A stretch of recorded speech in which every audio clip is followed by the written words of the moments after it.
மருதமர சத்தியமா அறுபடையும் சண்முகா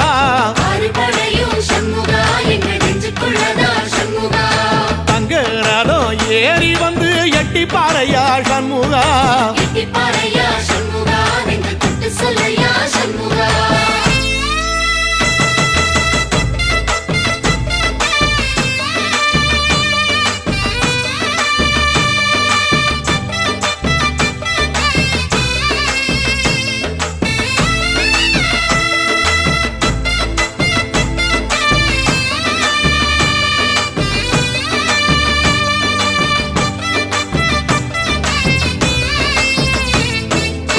சுவாமி மல உச்சியில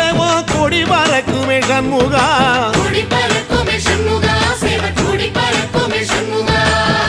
ஆடி வரும் காவடிக்கு அது சொல்லிக் கொடுக்குமே சண்முகா